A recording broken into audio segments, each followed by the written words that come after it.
All righty. I see people are joining here. We'll give everybody maybe a minute before we kick things off, but we are limited on time, so I will probably just start before everybody gets a chance to join. But we'll give it till 2:01 here and then we'll kick things off. See people flooding in, which is good. Hi, everybody. Philip, Lisa, Jocelyn, Jarrett, Dennis, Caleb, Bo. Good list.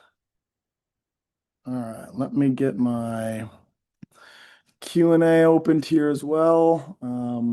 Just as we note before we kind of officially kick this off, if you do have questions, you should have a chat functionality or a Q&A button at the bottom of your bar here to submit questions as we go. We'll do our best to answer, but both Jason and myself who will be leading this webinar, we'll be talking a fair bit. So if we miss something, we apologize. We do have a list of registrants here, and we're able to see who asked what, and we can follow up with questions. If we don't get to them live, we can follow up after the fact.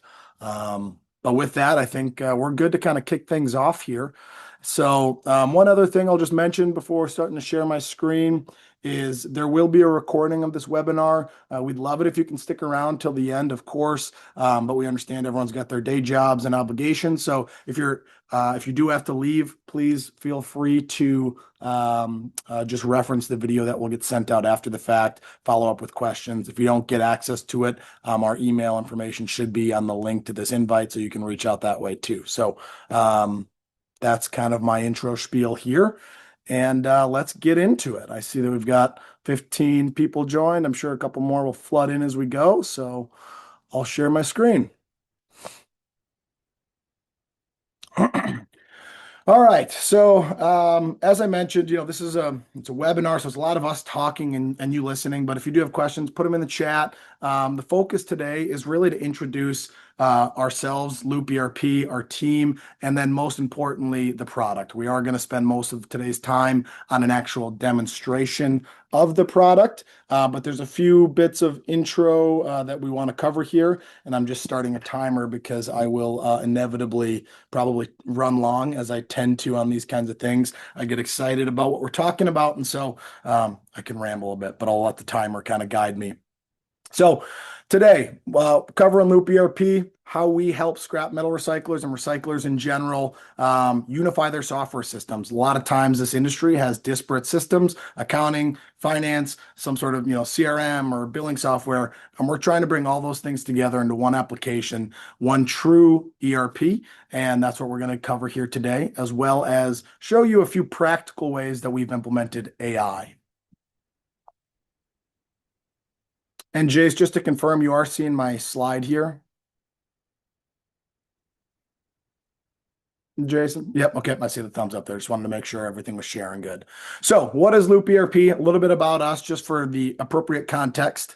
Loop ERP is, like I mentioned, a true all-in-one ERP application that's built specifically for recycling operators. And we are built natively within Oracle NetSuite's ERP. Now, if you're familiar with NetSuite, you may be. They're one of the largest ERP providers in the world. They've got 40,000 customers. They've been around for 20 plus years, true cloud-based application. They've got a very, very robust tech infrastructure, cloud infrastructure, which allows us to leverage their 20 plus years of experience and expertise in accounting, financials, AP, AR, reporting, dashboards, usability, security. We lean on all of that, but what they've never had is the ability to handle a true recycling operation workflow, the ability to regrade material, the ability to disassemble product, sort product, to settle up payments at the end of a month as opposed to on the initial transaction, the ability to treat the same entity as a customer and a buyer. They've never had that feature function, and we are the first NetSuite Suite App partner to build an app like this for this space. And so we do have a very unique offering in that regard because we are not a third party that's integrating to a financial solution. We are end-to-end built natively within the NetSuite ecosystem. And in order to do that, we had to go through months and months and months of approvals and testing and verifying that our application worked seamlessly within theirs. And we got that official SDN approval. And so we are a true all-in-one ERP application for recyclers. We cover everything from the yard ticketing, dispatch, material regrades, through the GL, journal entries, etc. So the goal here for us is to provide our customers with the right solution, that kind of Goldilocks solution, which we felt hasn't existed, which is why we created Loop in the first place. We noticed a problem. We've been in the ERP space for a while. My colleague Jason here, who will introduce himself later, has been in the scrap metal industry for a while. And we just kept running into the same problem with recyclers and waste companies and different circular economy businesses. And that problem was there was pretty good niche operational solutions that maybe handled the yard or inventory. Then there was a QuickBooks or a Xero or some other accounting solution, maybe a couple other spreadsheets or homegrown systems, but they never talked to each other. And there was always that gap, that disconnect. The mainstream ERPs, like NetSuite, for example, or Microsoft or SAP, they've got very robust technology and cloud infrastructure, and they're at the cutting edge of a lot of software development, but they do not have the relevant feature function to adapt to a scrap metal recycler. And that gap bugged us. We knew that we could solve it, and so we did. So we built Loop. And one example I'll give of a problem that we've been able to solve for a business is they came to us and told us that they're currently spending $10,000 a month on their ERP solution, spending 50 hours per month exporting data out of their ERP that they pay that much money for into Excel just to manipulate it, also pull in their QuickBooks account and their accounting and financial data, and they have to mash it together in their own spreadsheets, and that takes them over 50 hours a month. Well, when we demoed Loop to them, it was very anticlimactic, but we simply created that report, took about 30 minutes or less, and we linked it to the dashboard and we opened it. That report's now constantly in real time, feeding from real time operational data and financial data, and it's generated for them. So that 30 minutes of work saved them 50 hours a month. And that's what we're able to do by leveraging the power of NetSuite as well as the operational capability of Loop. One other thing I'll mention here is I will use those terms interchangeably, Loop and NetSuite. They're the same thing. We are our own entity, which is why we're referred to as Loop. But for the sake of simplicity, if you hear me say Loop or you hear me say NetSuite, we're talking about the same system, and we'll show you what that looks like here in a minute. Some of our core functionality, this is not an all-encompassing list, but it just hits the high notes, if you will.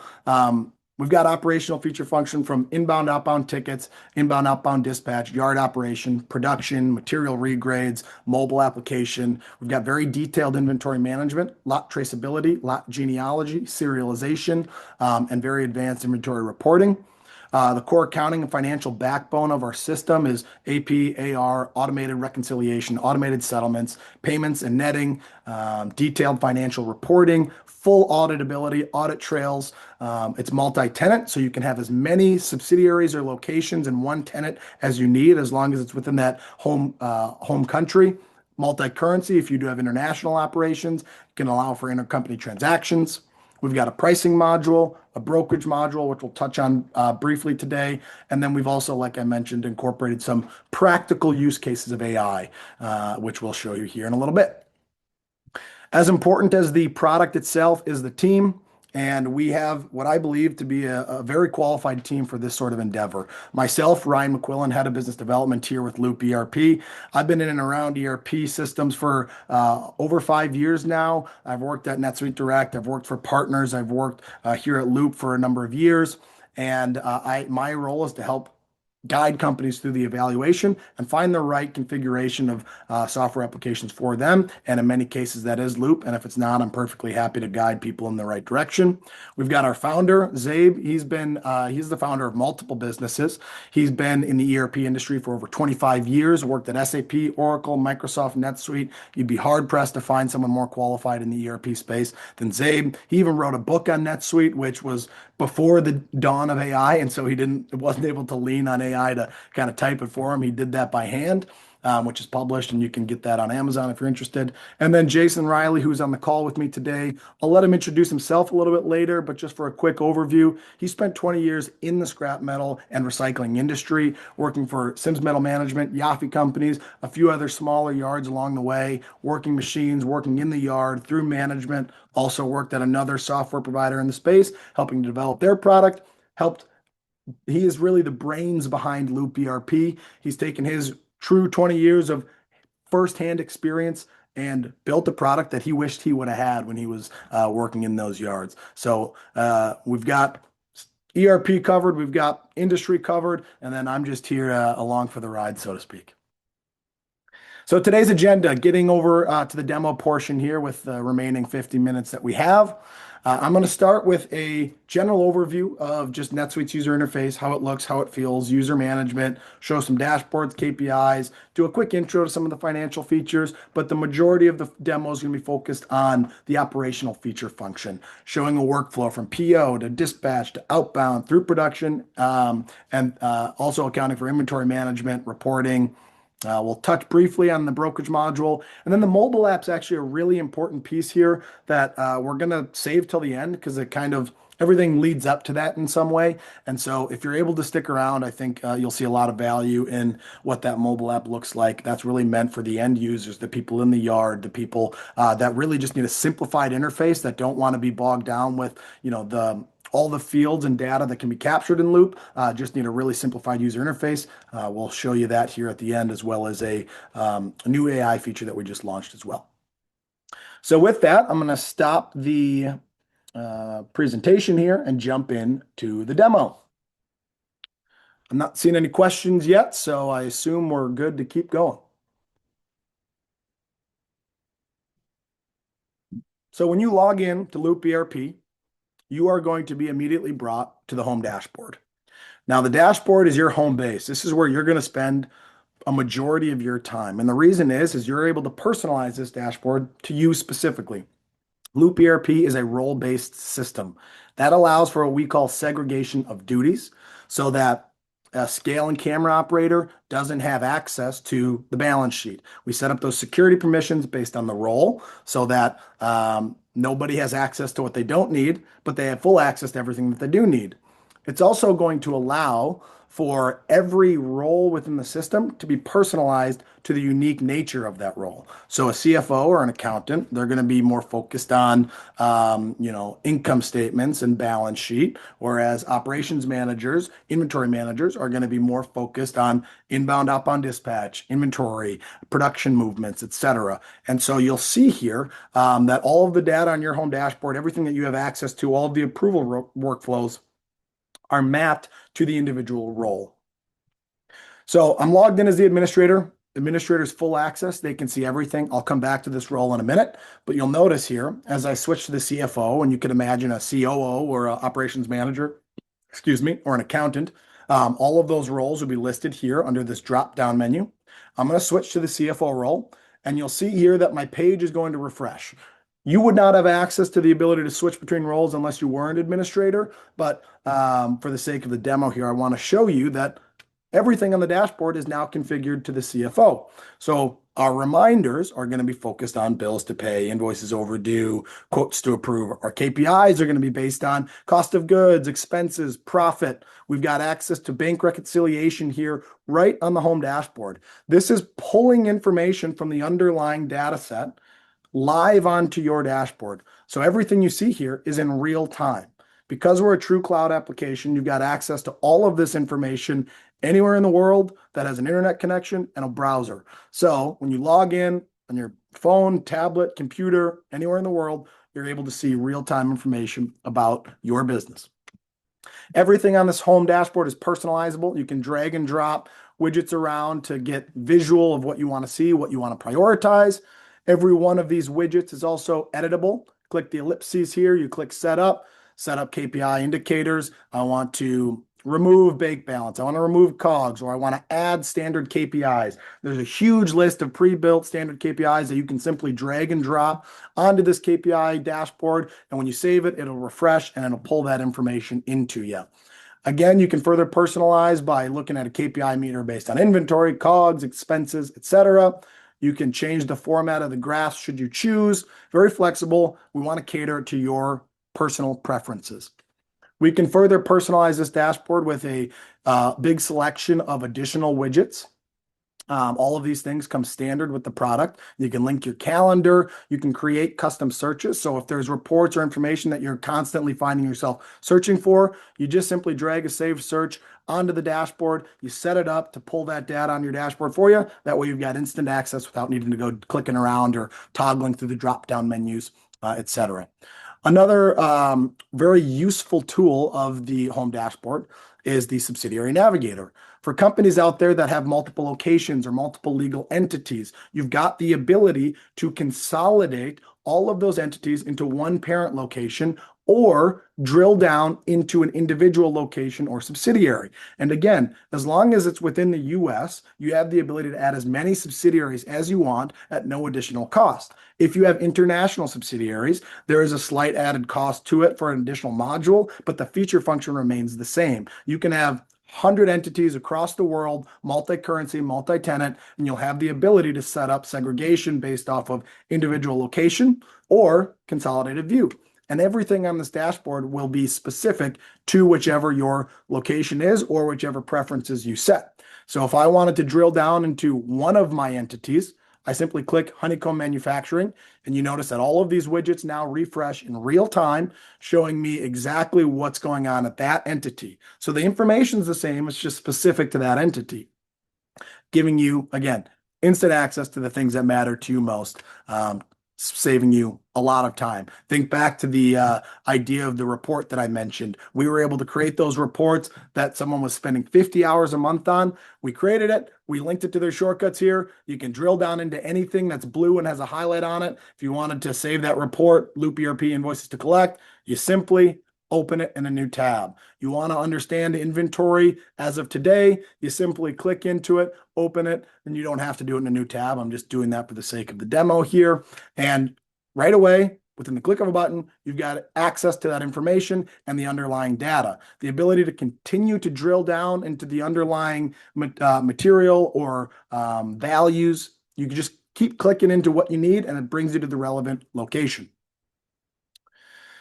The reminders portlet is a way for you to organize your day. Let's let the system do the heavy work for you, the heavy lifting for you, so that you don't need to think, okay, I got to go now looking for an invoices report to see what's overdue, and then I got to address it. As invoices are overdue, if it's set up here on your home dashboard, on your reminders portlet, it's going to go from 254 to 255 or 253 as you fulfill invoices. And so if I wanted to open that up, I can. I can further modify this once again by clicking setup. There's a huge list of pre-built reminders. It covers most anything you would need, but if you needed to add a specific reminder, very easy to add. You can also set tolerances so that if you have a quote to approve, but you're the CFO and you don't need to see quotes to approve less than $5,000, it won't show up in your dashboard. The second you have a quote that needs approval over $5,000, that will automatically pull into your reminders portlet. That's already in here, but it's as simple as dragging, dropping into your reminders portlet. We'll just do sales orders to invoice to show you what that looks like. We'll see if the demo account here has got some. Yep, 77 sales orders to invoice. So it's automatically pulling that information for you. Once again, if I want the consolidated view, I simply refresh the screen and it's giving me the full parent company consolidated view. Last thing I'll touch on here is the income statement. I'm logged in as a CFO. Income statements are important. I need access to this frequently. So let's look at what that looks like here within Loop. You've seen an income statement before. I'm sure it's not new to you, but you've got everything you'd expect. Income, cost of goods, profit, expenses, everything you would expect to see on an income statement. But what you'll notice as we go throughout this demo is when you're looking at reports like this, you've got the ability to configure the report to your specifications. So if you want to look at an income statement from January 2024 to October 25, easy to do. You set that parameter here. You can easily change the month range for your own liking. There's also pre-built periods that you can select from. Last fiscal period, last period, fiscal quarter before last. Simple to select it. And then all you have to do is click refresh. The income statement will then reflect data from that time period. You can also, once again, drill down into specific locations. So rather than having 2 or 3 or 4 or 5 different QuickBooks accounts that all operate independently that need to be downloaded and imported into a CSV or a spreadsheet to be manipulated to see the consolidated view, all you got to do is drill down into the specific location that you want to see, click refresh, screen's going to update with the relevant numbers for that location. Furthermore, you have the ability to add columns. So I can say, I want to filter this by product line or department. Let's do product line, simply click refresh. And now it's going to break out the income statement at Honeycomb Manufacturing, a specific location by product line. This is a demo account. It's dummy data, so it's using furniture, etc. But you can imagine this being scrap metal, copper, aluminum, whatever your product lines are. We're now able to filter the income statement by it simply by clicking a button. Again, no more spreadsheets, no more downloads, no more imports. It's connecting everything from the ops as it's progressing through a production process, as it's being sold. Those things are happening and impacting the income statement in real time. You may have people on your team that don't need full access to Loop ERP, but they want to stay up to date. Maybe it's a board member. So you want to download this information, you want to send it to them. A couple ways to do that. Follow my cursor here down to the bottom right. Export as a Excel spreadsheet, should you choose, a PDF, should you choose. You can print it if you want. You can email it directly from here. Or you can even schedule an email. So if you got a board member who needs to see an income statement by a location, by a product line on the first of every month, that's just one example. You set those parameters here, and they're going to get, as of the time of sending the report, the latest information per their specifications immediately sent to their inbox. For you, out of sight, out of mind. You don't need to bother gathering the data, compiling it, organizing it, and sending it. The system will take care of that for you. This ability to manipulate these reports is going to be consistent throughout.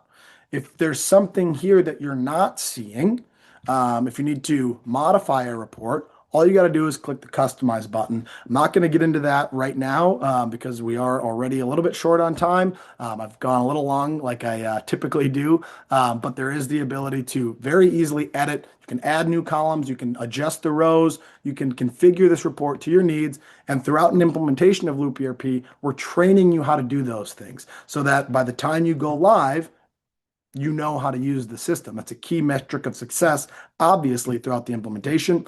And so creating these reports, very easy. You'll be able to do it. In the instance of the example I gave earlier, that report, we created it in 30 minutes for their use case, but we trained them how to do it. Now they can modify reports as needed for their own use case.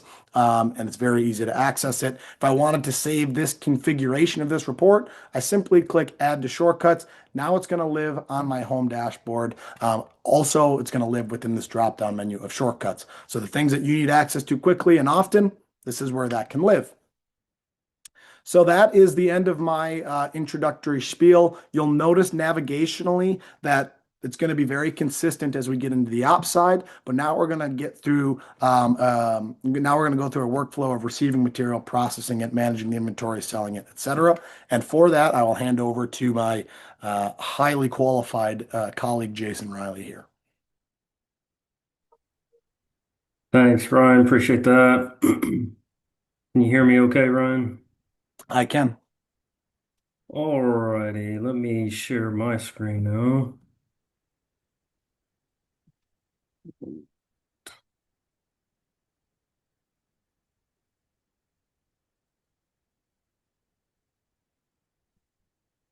One second here.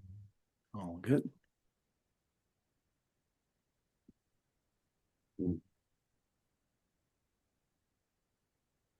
All right, just let me know if you can see my screen, Ryan.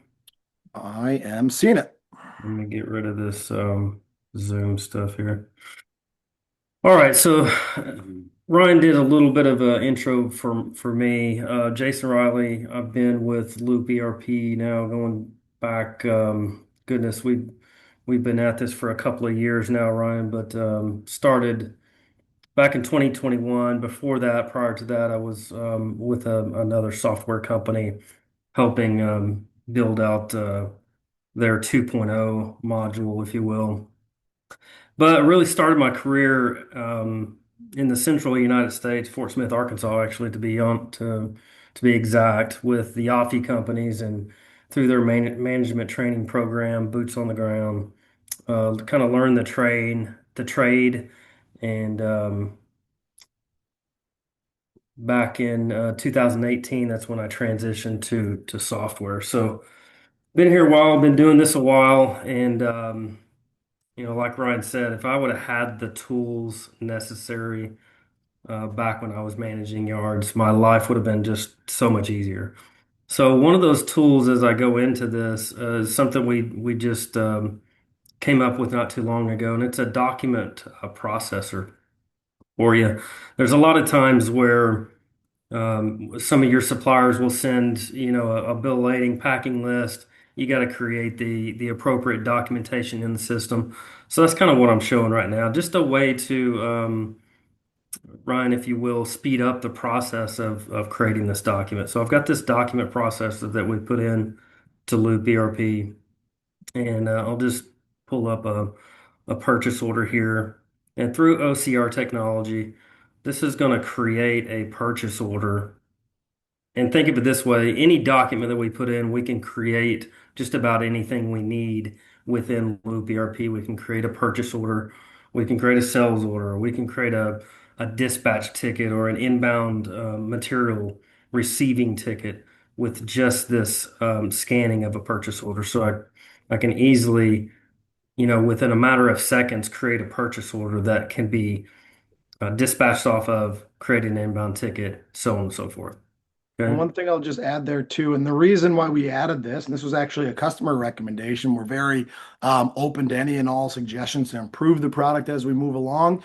But the importance of this is minimizing manual entry, minimizing the risk for fat fingering, and we try and make this as seamless as possible. What we see a lot in this space and working with different businesses is customers kind of get used to their habits, and so they're used to entering things in manually. They're used to, figuring out workarounds to correct errors that come in later in the transaction flow. But the way that we've designed the system is to prevent and mitigate as much of that as possible.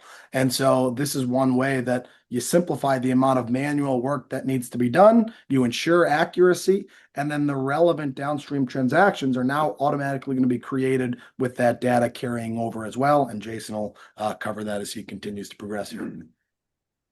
Yeah, there's so many times in my career where we had to literally go back and redo transactions just because the scale operator or someone just entered wrong data, whether it be they're going too fast or they're not paying attention or they're, like you said, fingering. Um, Things weren't right, and we needed them to be accurate. We needed them to be accurate for the suppliers, for the supplier and our trustworthiness, right? Inventory purposes, everything needs to be accurate. So what we've done and what I'm going to go through is a series of transactions. I'm not going to go too far in depth here, but just a high level inbound transaction set from a purchase order dispatch to the inbound ticket. Then we'll go into production. I'll come back to this. But first, I want to show you the purchase order, which a PO is a PO. Everybody's seen a PO, right? What we've done with our purchase orders and sales orders is created flow. That's the biggest thing about what we've done on this purchase order. And something to note also when we develop something, whether it be our own idea or a customer's idea or something, we try to think of it as can we use NetSuite native functionality feature to accomplish what we're doing with adding our own Loop ERP, if you will, fairy dust on it, right? So this is where we get into we're building on top of NetSuite, which is a huge ERP financial application, and we're building Loop ERP within this, as Ryan said. So a And couple of main, you got something to say, Ryan? yeah, just really quick. The reason that's important is because it's configuration, it's not development. It's not coding, it's not customization to modify these things. The resources are there. It's just about using them in the right way. And we want to make that as streamlined as possible. So it's very easy to modify to your specific business's requirements without the need to spend time, effort, and money developing something. These are things that we cover in an implementation process to make sure that the appropriate fields are mapped for you, the appropriate workflows and approval workflows are mapped for you. Those are all just configuration things, not development. And so the goal here is to not need to customize anything. And this isn't a development project. It's a configuration exercise to get the system to work specifically for your individual organization. Appreciate that, Ryan. So what we've done on the purchase order specifically that's kind of outside native NetSuite is the freight information as well as some provisional pricing, freight chargeback that live on the vendor or supplier record. We've got logic as it pertains to provisional pricing, logic that pertains to freight chargebacks, and I'll go through that when we get to the inbound receipt ticket. But additionally, we have the freight section. Now, not always in my career, not always did I know what the freight rate or who was carrying, hauling the material into my facility. I didn't always know that at the time of the purchase order, but it's here if you need it. Okay. So we've got the freight information, and again, the remainder here is PO related information. I don't know, Ryan, if you mentioned, but any form that we go through, any online on screen form that we go through, we can customize this. We can add, new fields or what have you throughout the whole system if you need to capture extra data. But the whole point here is when I create a dispatch, what I call a job or an inbound or an outbound truck, I can create that right here from the purchase order. And everything from this PO is going to come into that dispatch. Okay. Which is my second piece to this is our dispatch that we've built. This is totally custom built by Loop ERP. And really, if you think about what this calendar represents, some may say it's just a calendar. It's way more than just a calendar. I mean, we've got drag and drop features, functionality. We've got pop-up windows that you can see additional information. But this is really the handoff from your commercial team to your what I call boots on the ground, right? This is the handoff from commercial to operations. What do I have going on today? What's coming into my yard? What's leaving my yard today? And how can I do better to prepare for what's coming? Okay, so I see some loads coming in. This is Wednesday the 11th. You'll see some color changes here. And Ryan, if you see something or want to chime in, don't hesitate. You're But good. you'll see some color changes, light green versus dark green. We also have a blue here, blue meaning it hasn't been picked up, it hasn't been delivered. We're still waiting on that truck to show up. Light green would be that truck is in the facility right now, and then a dark green means it's complete. We can change these statuses and color code to each status that you feel the need to. I've chosen these colors colorblind, so I've chosen some easy colors here. Ryan, did you have something? Nope, nope. I was just laughing at you, your colorblind Oh, I comments. got you. So with this pop-up, we can easily get to the purchase order. We can get to the inbound ticket. I've seeded some transactions here, but you'll see the status is now complete. We can get to the actual dispatch ticket itself. So lots of functionality here. And so I'll go into, and just imagine this load comes in. We'll say this 128. This truck now arrives on the yard. We would simply click that button and click create inbound ticket. That's going to create the inbound ticket for you. Now, again, from PO to dispatch, now to inbound ticket, we've captured data all along the way.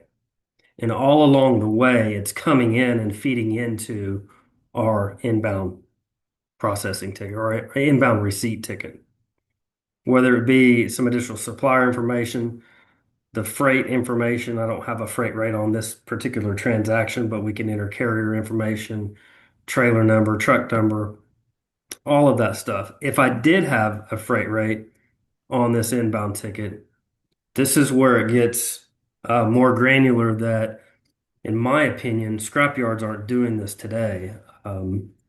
Maybe some, but as I knew back in my days, freight was just expensed, right?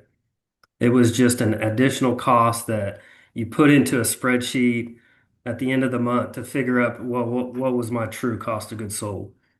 This freight information and a freight rate on an inbound receipt, if again, if you know that information, at the time of this receipt.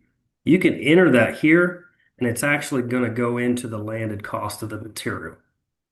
So when I look at, Ryan went through a few reports, I'll go through some more later, but when you look at these reports, now you're seeing a real true cost of goods sold in real time. So once I complete this transaction, Ryan, it's going to complete the full process. It's going to create your vendor bill, your supplier bill. It's going to create the item receipt to make sure it hits inventory. But it's also going to put in that landed cost of the freight rate. Again, I don't have it shown here, but if I did have a freight rate on here, it would go into the landed cost of this item, which this particular item is Twitch. Anything to add there, Ryan? Just, we like to think of the inbound ticket kind of as a transaction hub because it triggers so many downstream related transactions. You can see here the linked transaction field.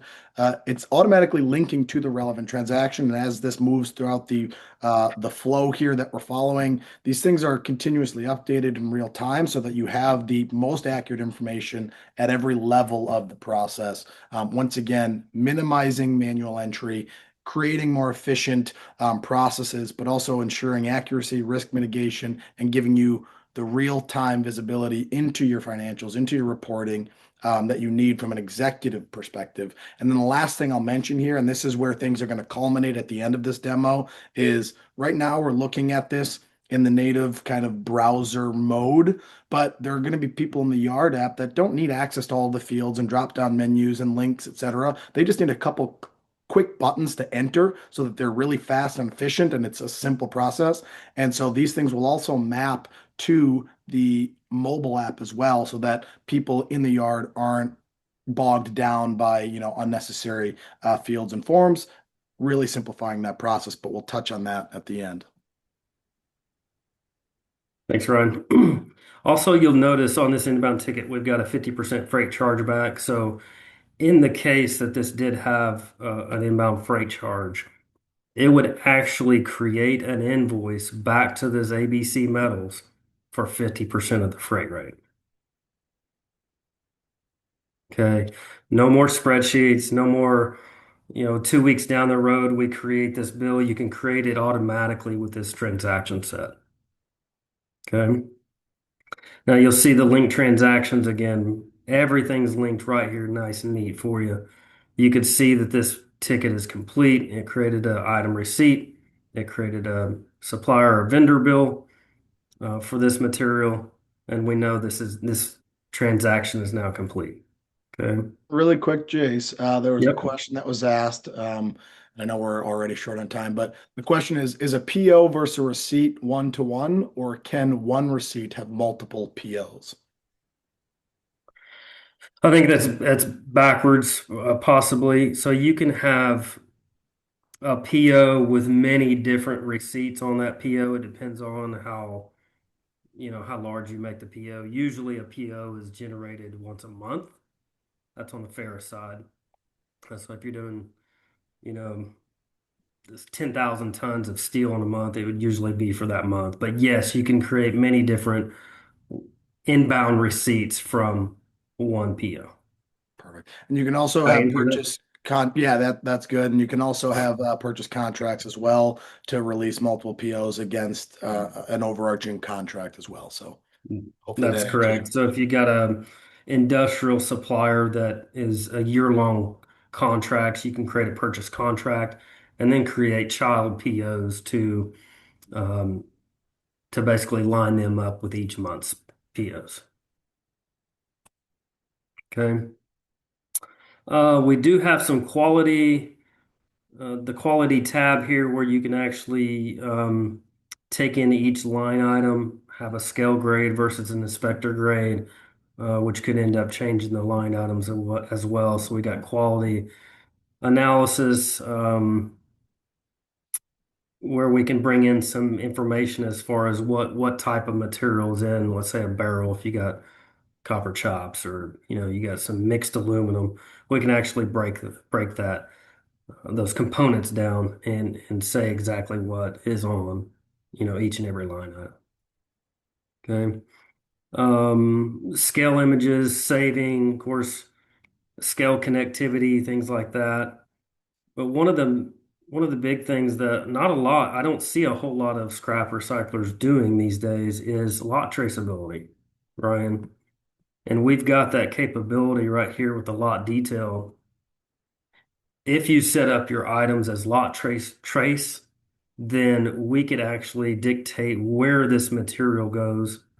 And if I just click on this, so we put this material when it came in into a certain lot with the quantity that we bought. So we can tell, you could actually do some reporting and trace back these lots all the way through the genealogy to say, okay, where did this material come from?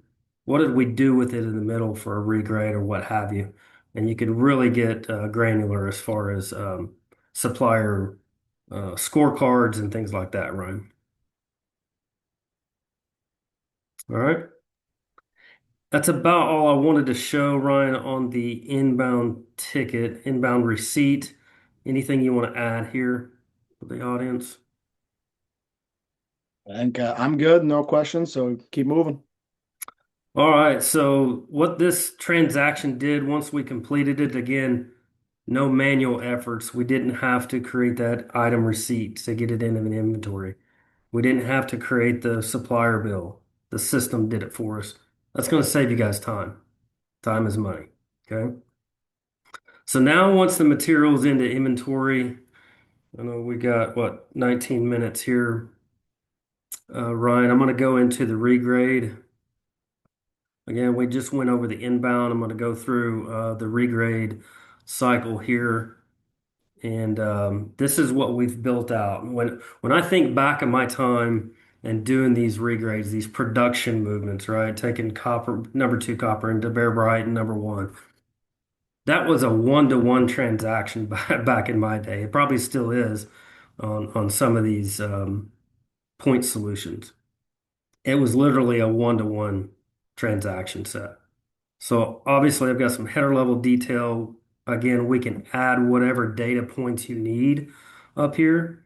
But the main thing is the inputs and outputs where I've made it extremely easy to enter this data that creates an inventory adjustment in real time. So once this is completed, it will actually move the inventory. There's no more waiting until midnight until a batch process runs. You're going to get true, accurate information when you go to run your inventory reports. Okay. So for this particular um, production, we'll call it a production. I took Twitch, which is a lot numbered item. We took that lot that we received in, if you remember, and we'll just say we went through the whole pile, 100,000 pounds here of Twitch. It brings in the average cost at that time and a total value. Okay. And then I have my output. What did I produce out of this Twitch? I produced some 319 cast. It's also a lot numbered item. So I entered a lot number. This could be the same lot number. It could be different lot numbers, whatever your methodology is. Okay. It's going to bring in that 95 average and apply it to the output production. Now, something to note, I don't show here. We also there is a one-to-one you could do on this regrade. There's a one-to-many. You could do many-to-one or many-to-many. So you can get real granular, really complex with this transaction set here. We also have the ability to enter a waste item as an output. So the three, the Twitch, maybe it had some dirt, had some other things in it, some foam. You can track that cost as well. When you enter this waste line item, it's actually going to be a zero cost, which means all the value goes into the outputs, which have a net weight value less the waste, if that makes sense.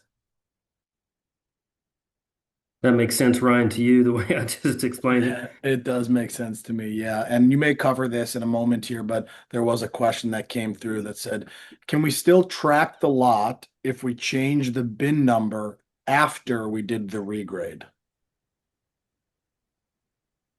Yes. Yeah, the bin number is it's just a bin transfer is all that is. It's going to keep that lot. Perfect. But that's a good question. So at the bottom of this regrade, we've got a reconciliation and kind of one of the rules that applies to this type of transaction is the inputs must equal the outputs. So if I've got something off down here, I know I've probably got something off on my outputs. Okay, so inputs must equal outputs. I got to have 100,000 in, I must have 100,000 out, whether it be waste output items or other material. It's got to equal in order for this to go through. Okay, running a bit short on time, Ryan. Um, any questions? Any other questions on the production or regrade There's nothing in the transaction? chat, and things are making sense to me. Okay. And as you see, we also have the ability to print finished goods WIP and finished goods tags from this, something I didn't go over. But we do have the ability through the production cycle to create WIP and finished goods tags and print those off as well. All right, I'm going to go on to the sales side, Ryan, and I'm going to kind of fly through this a little bit because the sales is much like the inbound. Sales order, dispatch, if you have a logistics or um, system there to the outbound transaction. So again, we have flow again. All of our transaction sets have flow, sales order to the outbound dispatch and the outbound domestic ticket. In this particular case, is the outbound domestic that's already been completed. And as you'll notice, we also have a complete status here. This created our item shipment and invoice automatically from this transaction once it was completed. So again, no more spreadsheets, no more entering data at the end of the day. It already created your item shipment, which means it left inventory, and it already created your invoice for this material. Okay. Again, same as on the inbound side, we've got quality analysis where you can kind of top check this material as it goes out, do one more quality check before it leaves. Lot level detail as well to remove um, that material from that lot, so on and so forth. Ryan, missing anything? Anything see There's a jump out? question here that I'm typing a response to, and I think I know the answer to it. But the question was, can you show how you update a provisional price once the material is priced up? So I think it's just asking about once you have to adjust the price. I don't know if you've got that mapped out in this demo environment. If not, that's fine. We can follow up with Philip here after the fact and talk through what that looks like. But Yeah, I don't have any, I didn't put any provisional price into any of these transactions, but that once a ticket is provisionally priced, that's kind of one of the settings we have set up where it goes into automatically um, a special report. And it's the settlement report. So anytime there's certain parameters that happen, Ryan, where if, for instance, a provisional price, it'll go into a settlement report, which allows you to go in and make adjustments, final pricing adjustments to that transaction. That will in turn, once the ticket is updated, that will adjust the item receipt or item shipment as well as the invoice or bill. That's a good question. All right, we've got 11 minutes. Do you have more you want to talk over or Uh, Ryan? yeah, I got a couple things I'll share. If there's, I don't know if you've got this prepped in this flow or not, but just showing maybe an inventory report or something along the reporting lines if that's ready. If not, again, we can follow up with people after the Oh fact. yeah, there's so a couple of things. Under reports, this is all of NetSuite's financial reports that you can have, supplier reports, customer reports, all that. We also have in our in our Loop ERP environment, we have also built some of our own canned reports that are more industry specific. So a lot of these are going to be here, but also, with the NetSuite native reporting, I can go here. I can go to an inventory profitability report. I can go to my inventory valuation report. And so just by a single click, I can see real-time information and real-time data. Again, not batch processed or the next day. Okay.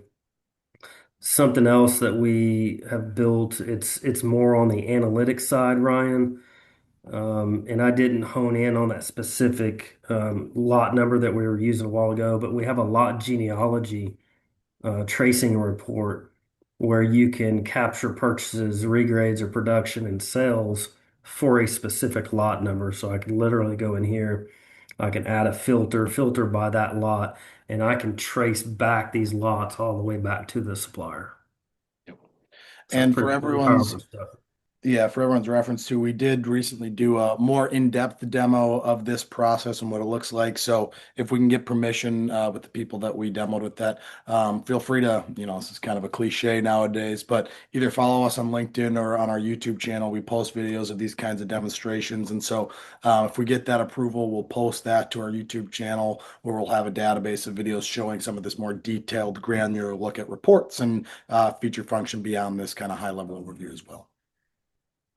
One thing, I know we're running up on time. One thing to mention is we have also built a standalone module, Ryan, outside of the core loop, which if you look at this menu, that's all your core loop transaction sets, your purchase orders and sales orders, contracts, your dispatch, even got some tolling. If anybody does tolling, we've got that handled for you. Inbound and outbound tickets, your inventory, payments and netting for those of you that pay immediately, that pay cash or check at the scale. We've got that covered for you. That's going to have to be another call. But we have built a brokerage module by itself. I don't have time to go into it today, Ryan, but Sorry. pretty powerful where it basically houses all of your transactions in one and gives you really good insight into the profitability for that single brokerage deal, if you will.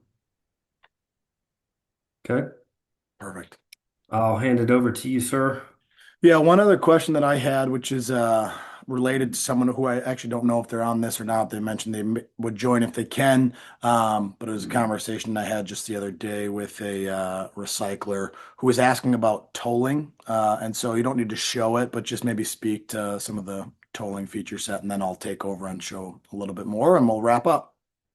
Yeah, the tolling can be a deep subject. An inbound tolling is where we don't own the material. So say we're bringing in a tolling material from someone else. We don't actually own that material, but we're going to process it for them. So we would have to charge them a fee for doing that processing, right? And we have to actually have that material separate from our own material. So we've created virtual locations and stuff and things like that to handle this type of transaction. And on the outbound side, that is our material that's going out to an outside processor. And we've had to set up some very unique flows within these two transactions for tolling in order to capture these movements correctly. Perfect. Appreciate that. All right, so with the few remaining minutes we have left here, there's a couple more things I just want to show quickly. Again, please note that if you do have follow-up questions, you want to see more, you want a more in-depth demo, please reach out to us. This is meant to just provide you a general understanding of the system, a common flow, but every situation, every yard, every company operates slightly differently. And so if you're seeing something, if you have questions or you're not seeing something, reach out. We can set up a conversation, talk through it, set up tailored demos. This is what we do, so do not hesitate to reach out in that regard. I just want to comment really quick on a couple of things. First and foremost, this is the inventory valuation summary that Jason already showed, or at least it's a version of it. So Like I showed on the income statement, you got the ability to filter based off of date or period. You can consolidate to individual yard. But if this isn't showing you what you need, the ability to tailor this report to the analytics that you have to get out of it is very simple. Again, this is where it's really important to stress. It's not coding, it's not development. In the instance that I provided you earlier with the example customer spending 50 hours a month doing this reporting, every report they wanted to generate in their ERP had to be custom built. And that was code, it was script, it was development hours, it was time. And so it was very inefficient. Looking at this, if I wanted to just add some different fields or variation, I click the customize button. It's going to take me to the report builder. Very intuitive, user-friendly screen here where it's got a list of drop-down menus, inventory item classification fields that we can pull in, quantity on hand fields that we can pull in. And all we're doing is dragging and dropping. So if we wanted to add BOL freight terms, I don't know exactly why that would be relevant on this report per se, but you simply drag and drop into it. You get a preview here, you click save. Now that report is going to exist. You can save that report for easy access either in your shortcuts or on your home dashboard. You can even pull this type of report or data onto your dashboard through the form of a safe search. Once again, the whole purpose of this is to give you access to the information you need easily and accessibly in a way that allows you to run your business and not be dependent upon developers or third parties or integrations or spreadsheets. And we're minimizing, once again, the manual entry and manual workload there.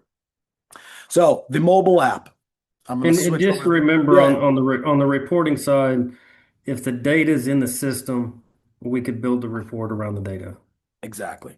And when we're looking at those transactions that Jason showed, there's a lot of fields, and there's a lot of fields that might not be necessary to you. If it's not necessary, we simply hide it. It's a configuration during the implementation. We don't need it. We hide it. You shouldn't see it. We don't want to clutter your screen with unnecessary fields. But if you do need it, if you need to track something, you simply add it back into the screen or the transaction. It's there for you. You utilize it. And once that data is captured, you can build a report on it. You can build a safe search on it. You can leverage it. You can get the analytics that you need.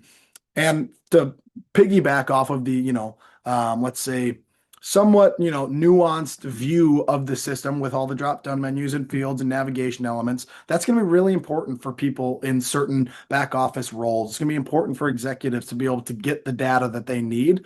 But the end users, the people in the yard, the people at the scale, the people processing material, they don't need all that clutter.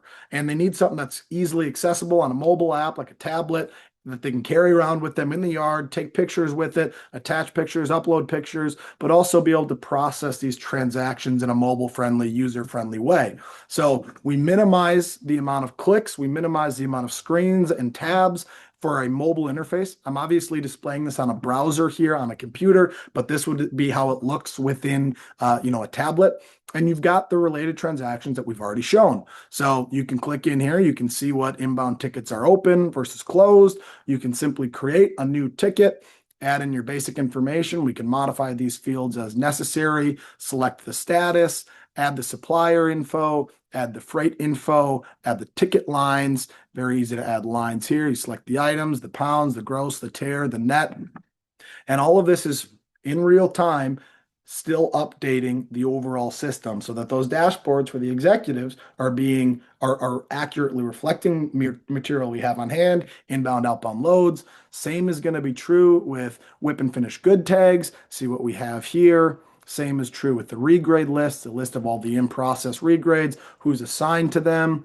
Again, really trying to create a user-friendly interface for people who just need to work really, really quickly.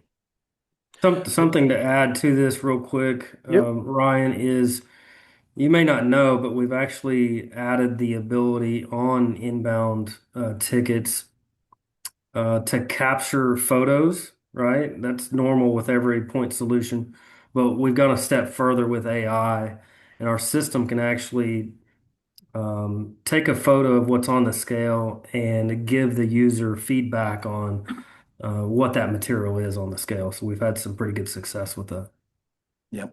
And I'm glad you brought up AI again because I know I've had many conversations. Some people are super excited about it, looking for any and all ways to incorporate, streamline, make things more efficient. And that's great. Other people are skeptical, whether it be because they, there's concerns or they just don't trust it yet, or they haven't seen the proof that it can really help. We're not trying to simply, make a bold, unproven claim that AI is going to run your business for you. Instead, we're trying to just incorporate really practical use cases like that document processor. Upload a document, let it understand the context of that document and create the relevant transaction. Like Jason mentioned, you're already taking pictures. Can we leverage AI to help process and identify what materials are on hand? Additionally, this is a separate widget that we've built, which is a chat-like functionality, which you can use to query the underlying data within Loop ERP. And so, if the data exists within NetSuite, or within Loop, we can access it. We can create reports on it. But through this AI feature, we're able to actually chat with the data in some sense. Now, for the sake of time here, we're already at the top of the hour. You could think about, what reports you want to look, what transactions you want to look up, information about any given customer. You can simply type it out, interact with your chat interface how you want, but you also can save quick queries for things that you're searching often and frequently. So, for example, show me the last 10 transactions. I click it. I could have typed it and sent it either way. And you can, and it'll search the underlying data and it's going to pull the last 10 transactions for me. And so I found 10 transactions between this date range, prices ranging from $399 to $7,000. Again, trying to just simplify the way that you interact with your data so that it's not complicated. It doesn't require a master's degree in understanding the workflows and report building and things like that.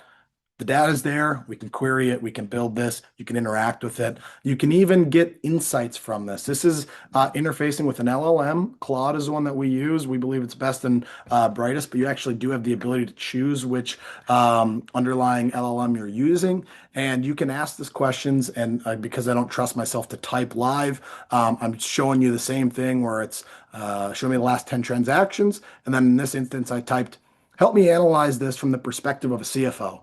That might not be a question that you have to ask, especially if you are a CFO, but you can gain insights from it. So, insights for a CFO, revenue streams. This data shows a mix of product sales, potential opportunities to optimize pricing or focus on higher margin products.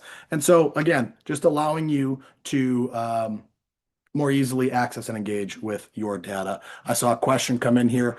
Can AI functionality help with credit card reconciliation automation or the freight invoices posting in the system? It's a bit of a loaded question, Olga. We've had some conversations in the past. I'm happy to dive deeper into that with you one-on-one. The short answer is yes. Credit card reconciliation, there's a number of ways to approach that. There are native ways. Some companies are already using some third-party tool that they just want to integrate into the system. That works as well. But the goal is to consolidate those clicks. And so the AI functionality versus an automation or workflow is slightly different. And so when I speak of AI, it's calling upon the underlying LLM. I think what you're referring to here is more of an automation workflow, which we can certainly address more in depth one-on-one. But the short answer is through automation, we are able to streamline that process for you. So, Jason, anything to add there? Nope, you did good. All right. Well, we are 3 minutes over. I'm willing to stick around here for a couple extra minutes if people have other questions that they want to post into the chat. There will be a recording of this that is, it'll take some time to process. I'll have to verify if it automatically gets sent out or if we do that manually. But either way, everyone that attended, everyone that registered will get a copy of this recording, review it, share it. We're also going to post this so that people have access to it. We want the good word to be out there about what we're doing. And if you're interested in learning more, I've got my contact information here on the screen, which I'll share one more time. But you can reach me at ryan@looperp.ai. That's my email. And if you want to, just go to our website as well, www.looperp.ai. You can select the contact us button. That's going to direct you to myself or Caleb, one of our other colleagues, and we'll get to you as soon as we can, and we can tee up times to talk. If you already know me, if you already talked to me, just send me an email, a text, yeah, happy to go wherever it takes us.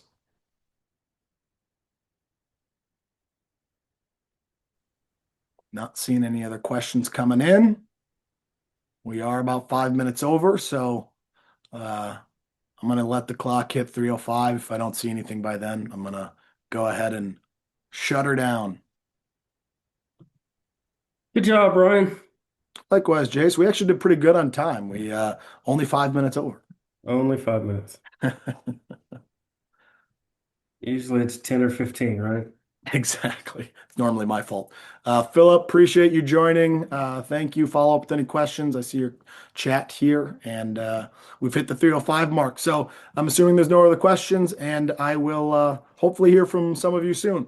And have a good rest of your day. Thanks, everybody.